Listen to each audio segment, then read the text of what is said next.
Once again, it's still Daybreak Africa, which you from Studio saying on the city and Ezekiel. Ogar, this morning we'll be talking on the Kogi State aftermath election. And the truth is, there's been plenty, after the elections. We have situations where Ajak actually came out to actually say he wouldn't be heading for that to the court, in spite of what he believed was not a free, fair, credible election in his state. And of course, we have a guest via Skype, person of Shehu, Nurudeen, as we talk on the Kogi State aftermath election. Once again on Daybreak Africa, Shehu, you're welcome. Good morning. Good morning, Shehu. Shehu, are you there? Yeah, good morning. Good morning to you and welcome. Good morning, it's a pleasure to be here. Indeed. It's wonderful having you. Now, we have numerous perspectives when it comes to the Kogi State election. I want to actually know your stand, your perspective as to the election that actually occurred, particularly in Kogi State. What's your take generally? I think the Kogi State election, which held last Saturday, was actually a well-organized election because I found of criticizing Nigerian institutions, but at least when they we should also give due credit. The Independent National Electoral Commission really did perform to its optimal best in the obstacle election in Kogi State. If you remember, I was on this program before, I think some months before the election, and the discussion then centered on the circle of violence leading up to the polls. But kudos to, first of all, the electoral umpire for a seamless deployment of election logistics, and also the security agencies who up to the task. The election was in essence peaceful, depending on your perspective, fair. At least no voter was precluded from performing their civic rights, and everywhere it was peacefully conducted across the 21 local governments in Kogi State.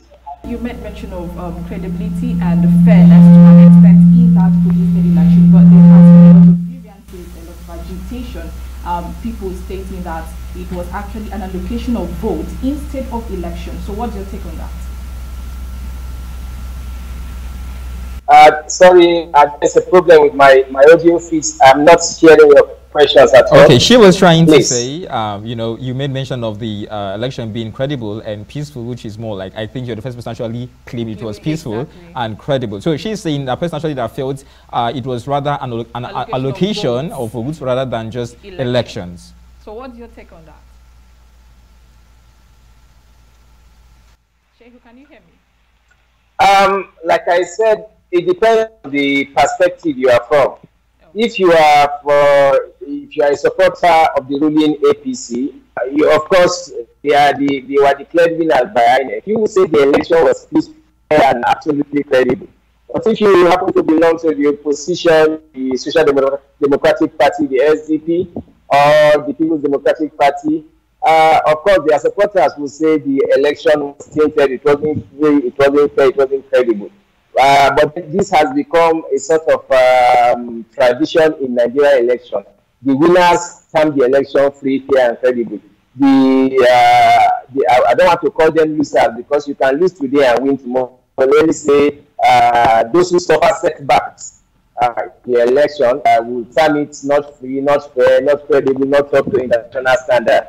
But this has become in Nigerian politics. And for us as impartial analysts, what we have to do is we work with the figures, with the hard figures, the hard data from the land bodies, which are the umpire, the security agencies. And from the report of INEC, the election, according to them, peacefully conducted across the 21 local government areas, Kogi State. For the security agencies, there were no security incidences. Whatever security incidences arose was swiftly dealt with by the security agencies. We saw pictures and videos of some thugs, political who attempted to snatch ballot box in some local government areas in Kogi East, who are swiftly dealt with, and they paid the same price for their foolishness in the hands of the Nigerian security agency. So, absolutely, from the report of the two bodies, the INEC has agencies, we as observers will go with them and say, okay, yes, relatively free and fair. As regarding the People's Democratic Party, the PDP, and their candidate, Senator Gideon Malai, now they tend to actually fail woefully in these elections in Kogi State. I tend to wonder what exactly we could attribute this failure to. Is it due to the national crisis that have been having, you know, from the beginning of this year or for the past 2 years or so? Or is it more like a rejection from the people of Kogi State generally? People's Democratic Party who posted a dismal performance in the Kogi polls of last Saturday. I think the crisis is, or what led to the failure of the PDP is basically internal factors. The thing is, the Kogi election was a fallout of internal political wrangling within the PDP that played out in the lead-up to the PDP presidential convention and the immediate aftermath of the presidential convention and even the presidential election itself. 2023. We saw videos of former governor of Rivers State, former governor of Kinami City, lampooning PDP for picking Dino Melaye as a candidate for the Kogi State governorship election.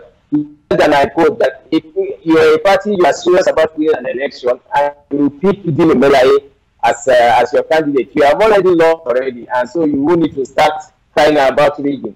I think made this statement, and of course, because of that, there was already a disconnect between the national body of the PDP and the state chapter of the PDP. It is many key stakeholders in the PDP were not enamored with the candidacy of Dino Melaye because of antecedent. I think my earlier appearance on this program, I made mention of it that for the Kogi West district where Dino Melaye is from, his style of politics is completely in opposition to what they are normally used. The Kogi Western Secretariat district, they are a refined people, well-educated, high moral, and their political orientation is mainly conservative. Dino Melaye, on the other hand, is brash. Sometimes he get on the side of civilized and uncouth. And so his approach to politics usually rubs off on the way with the major decision makers in Kogi West and by extension Kogi PD. And this is why immediately Atiku Abubakar, who is Dino Melaye, that's the presidential candidate of the PDP in the last presidential election, immediately he picked the influence election. We can't really call, well, it was an election because INEC certified it. Immediately, Atiku Abubakar influenced the choice of Melaye as the party's flag bearer. For many people, the die was already cast for the PDP as a credible force in the November Kogi election. It might be interesting to note that most of PDP stalwarts from Kogi East, that is the traditional base of the Igalas, immediately left their support of Dino Melaye and left to queue behind their own son, Chief Alhaji Muritala Ajaka, who was flying the flag of the SDP. So yes, in a way, the internal political wrangling within the PDP, is still happening at the national level, also affected their chances in the Kogi State gubernatorial election. And that is why the PDP, a party that used to be a credible opposition party. In fact, for many years, they were the for upward of 30 years, the only party in Kogi State, and they could only muster some 68 votes in this election. That's a sign of how far the once giant political party in Africa is falling, especially in Kogi State. Okay, so speaking of compromise when it comes to electoral process, we've seen that in Nigeria today we seem to have that issue really trending. I mean, example can be dated back to the February 2023 election where there was this agitation that power is supposed to be given to the Labour Party and not the APC. And today we are seeing Kogi State PDP, you know, agitating that, okay, there was no election, it was, I mean, allocation of votes. And this begs the question of democracy in Nigeria. Now, I want to pose this to you. Do you think this is just the losers pointing accusing fingers at the winning party and INEC, or truly there is really a malpractice when it comes to electoral process in Nigeria? Hello, Benny. Did you get her? If I get your question right, you are asking about the issues of compromise in the Nigeria electoral system, especially as it regards to the recent election in Kogi State, yes. Right? Yes. So I didn't catch your follow-up question. What was it? So no, I asked, do you think this is the losing party trying to point accusing fingers at the winning party and INEC, or truly there is a malpractice when it comes to electoral process in Nigeria? Like I said earlier, it's one that usually plays independent observers and analysts like us on the spot, because it's a time-honored tradition. No election is truly free in Nigeria, depending on which side of life you are on in the political struggle. So, but cannot also contain the cries of the opposition, especially as regards the recently completed Kogi election, when they said that you know, pockets of irregularities in the election. Of course, we also saw pictures of pre-filled result sheets, INEC result sheet, which led to the cancellation of election in Ogorimagobo local government, that the central senatorial district of Kogi State. That was INEC being proactive, of course, but at the end of it, those 9 council polling units didn't really play a part in determining the eventual winner, because the ruling party was leading such a high margin that the margin of rule principle of INEC was applied. But then we cannot discontinue that in the recently concluded Kogi election, there were, of course, pockets irregularities, and the opposition party are right to protest about negative use of the ruling party, or somehow that was biased. It is all perfect. It is all their right as political parties to raise this allegation or to voices of dissent. Then, like I have said, it has become a convention, a political culture in Nigeria.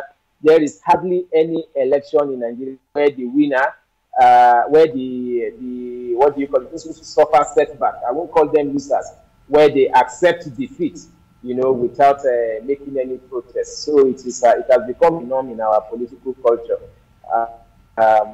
Unfortunately. Now, my question was actually asked to Ajaka, Murtala Ajaka, the SDP candidate for the elections. Are you with me? Okay. He made his intention very clear that he has no intention of going to court, in as much as he claims he had evidence actually portrayed or showed the election was, you know, filled with malpractice and all that. And I tend to wonder, why wouldn't he go to court if he believes he won that election? Is it that he has no satisfaction in our judicial system in Nigeria, or what exactly is the game plan? Our democracy, when you have an election and the loser is saying that even though he agrees that the election wasn't free, wasn't particularly fair and credible, that he challenge the outcome in the court because he will just be wasting resources. I think it does not bode well for our democracy. It signifies a loss of confidence in the judiciary, in the of government in Nigeria.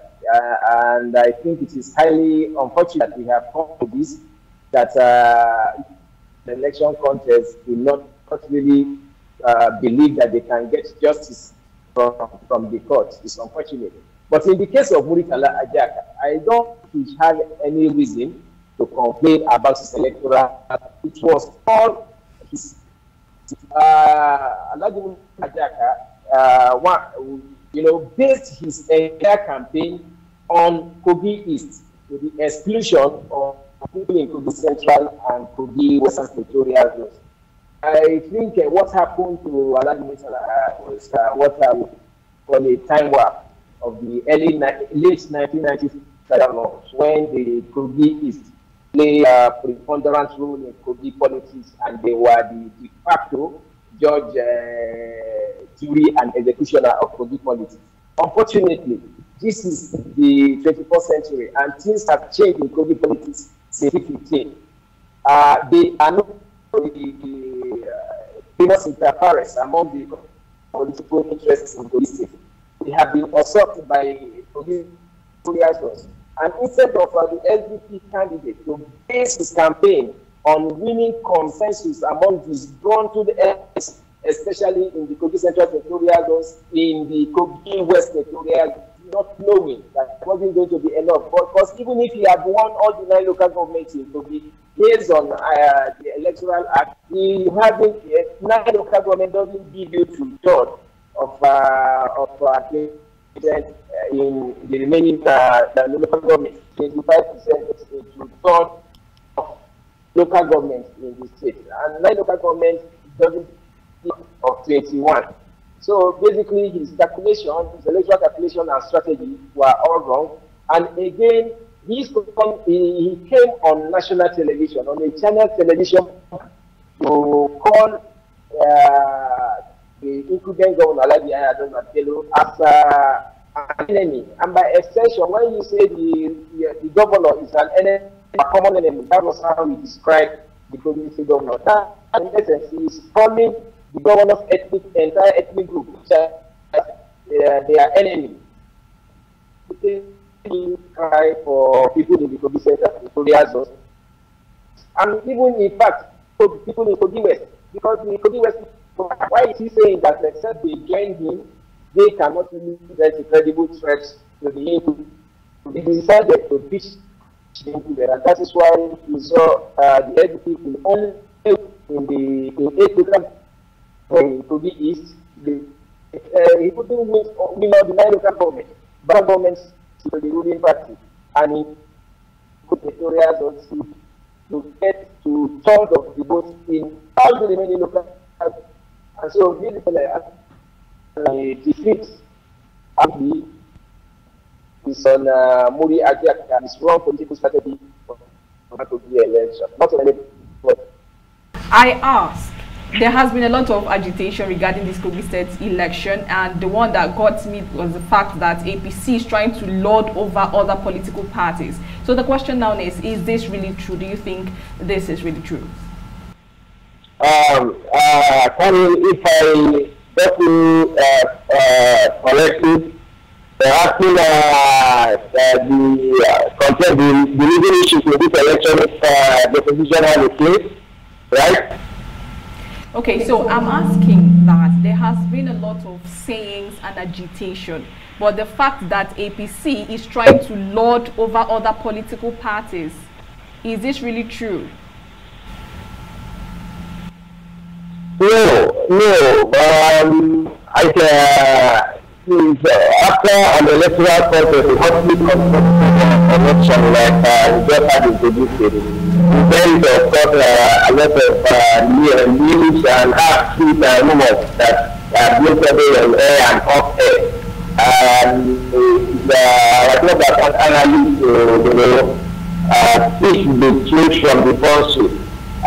For this administration you are talking about, I do not think that there is anything like that. But like I said, the election was keenly contested, and because of the demographics, the way the election was structured in terms of the candidates for the election, each of the 3 secretarial zones in the had a candidate in the election. Kogi Central Secretariat, they had Alhaji Usman Ahmed Edet, representing the APC. Kogi inside Alhaji representing the SDP. And of course, in Kogi we have 2 candidates, Mr. Ezekiel of the APC, and also, of course, the president of the PDP.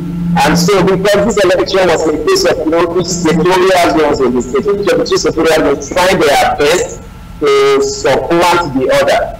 There were, of course, a lot of emotion and sentiments attached to this particular election. But of course, it's also, I think I should point it out here that the district of Kogi State has been one of the relative peace and harmony between the different states. We have better, far larger than we just witnessed last Saturday. And of course, I believe that the people of the shared heritage of brotherhood, of kinship, of inter-ethnic relationship that has been guiding lights this time. They will come into the fore, and the unnecessary tension and emotion attached to this election after some time is going to be taken up the fact that those who suffer a setback in the election, especially from the Kogi East senatorial zone, Igalas, I'm sure they will go back to the government to strategize and see the need for them to engage with the other senatorial zones in the new Kogi politics. Their number can no longer make them automatic occupants of the Diet House. And also for those even within the APC who didn't got the nomination of the party to fly its flag, they will go to the government for the next 4 years and see how they can take advantage of the system. But of course, as to the issue of agitation of emotion in this election, yes, it was a hotly contested and emotional affair. But at the end of the day, I think it will overwhelm for the people of Kogi State and all interested parties to see to the unity and development and progress of the state as the overwhelming, ideal that they should live up to. And election concept, although winner has emerged, it is now time for everybody once again to see themselves first of all as citizens of Kogi State and not as Amanigala, unity should come first, and that is basically my candidate here. I think that brings me to my next question actually. I think it's more like Kogi politics has managed to turn it into some sort of tribal war, amongst the Igala, Bira, and the Yoruba-speaking and sect of Kogi. Don't you think this is obvious enough? Yeah, I can hear you. I think if I get your question correctly, you said that this election, the recent election was almost a tribal contest between the contending ethnic groups in Kogi State, and maybe it will become a pattern for the successive cycles of election in the state. No, I don't think so. I do not think that this will become a pattern. I think that for the first time, Kogi State has absolutely passed what I call the acid test of unity. Because in the history of Kogi State, democratic history of Kogi State, never had an election like this. Where in the case of Israel, the Okus, the Kogi West, the Edet, the Kogi Central, and the Igalas, the traditional village in Kogi East. And everybody was decided that my son must be the governor, or my kinsman must be the governor of Kogi State. And in this kind of context, we expected that if in the aftermath we need to, electoral violence, cases of arson, and mass disorder. But thank God for the proactive action of security agencies, that's the Nigerian Police, was the Nigerian Army, the Civil Defense, and also the Department of Security Service. They were able to maintain the peace in Kogi State during and post-election. And you see that so far there have been no reported incidents of even any demonstration, violent demonstration in Kogi State. So once again, I said the people of Kogi State have passed the active test of unity. And for successful election, what this election has brought to report to every aspiring politician or any strategic politician who study patterns is that ethnic politics has sadly ended in Kogi State. You can no longer become a governor of Kogi State by appealing to ethnic primordial-based sentiment. It is no longer possible. For you now to become governor of Kogi State, you need to strike a balance. You need to go out there, build a bigger connection between the other stakeholders, that between the Edet, the Igalas, the Okun. This is the only sure gateway to power now. And once again, like when I appeared on this program before the election, I told representatives that look, Edet is a master strategist. It's a political cat with 9 lives. When you think he's done and dead and dusted for, somehow he finds a way of reviving himself, you know. And in this election, he has done it again, you know, because the way he silently on the background, he reached out to political stakeholders in Kogi West for them to support the APC candidate, who is from Kogi Central. He's still something that surprises most analysts. Nobody saw it coming, but he was able to build that nexus, that connection between Kogi East, between Kogi West and Kogi Central, and that you saw it of the 6 local governments, 7 local governments in Kogi West. APC won 6 of them, and then we won all the 5 local governments in Kogi Central and 1 local government in Kogi East. 12 local governments in all, and so we can say that the best political leadership of Governor Edet, which has been a factor that has made Kogi State one of the most peaceful states in Nigeria since 2016 when he became the executive governor. It is also the factor again that has made him to absolutely manage to wrest victory from the jaws of defeat for the APC, and also to manage the post-election anger of the other ethnic groups, especially those from Kogi East and Kogi West. So yeah, like I said, this election has put an end, thankfully, once and for all, to the ethnic politics that used to dominate Kogi State. It is now about Ubuntu in Kogi State, a politics that you know, places premium on building connection, buildings of connection between the 3 state areas. And for me, that is the way for Kogi State to go. Okay, so briefly, because we are currently out of time, we've seen a lot of emotions, just like you mentioned, playing out in this current election that just took place. A lot of sentiments and all, and it cannot be over-exaggerated. So, I mean, I want to ask a question that someone asked. Just like you mentioned earlier, that with what we've seen in Kogi State, there's a lot of emotions and sentiments attached to this whole election process, which can not be over-exaggerated. So my question now is, can they be a unified party to curb this imbalance, if ever possible? And would it help end this dispute we are having? I get you. Well, I do not think there is an imbalance in Kogi politics, you know. That is my candid view. I do not think if anybody in Kogi State, if any senatorial district or senatorial claim in Kogi State should be complaining of being marginalized, it should be in the Kogi Western senatorial zone. That is where you have the open speaking people.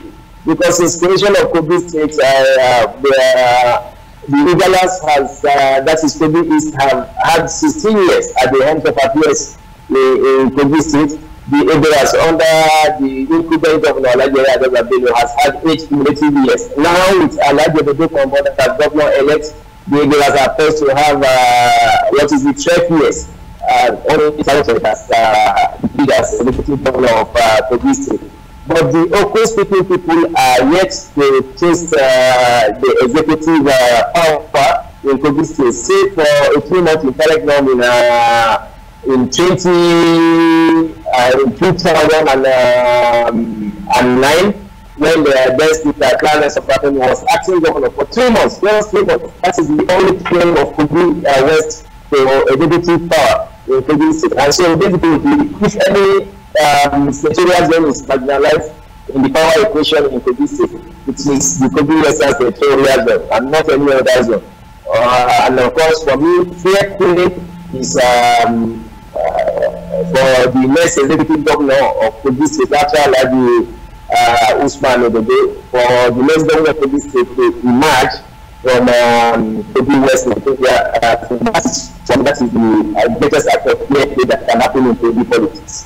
All right, so we are currently out of time. So just very shortly, what would be your word of advice generally to all political parties and individuals of Nigeria? Just briefly, because we are currently out of time, what would be your word of advice to all political parties and individuals of Nigeria?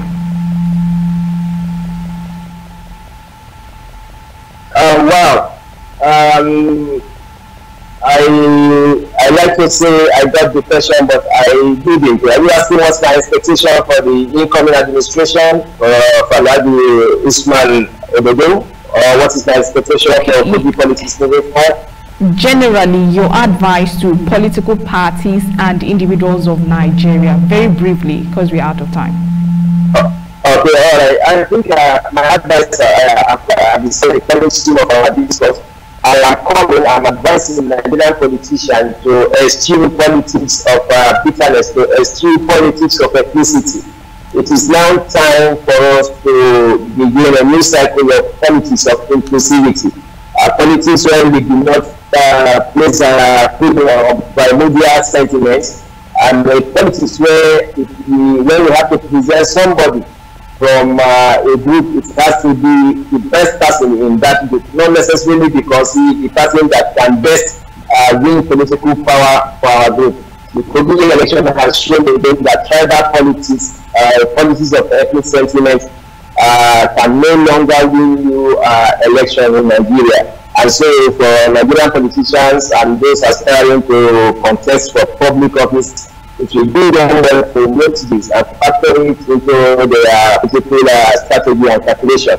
That when you desire or when you aspire to political position, you first have to build bridge of connection, of trust, of friendship across different political groups and follow before you can actually get an opportunity to win an electoral contest. So basically, yeah.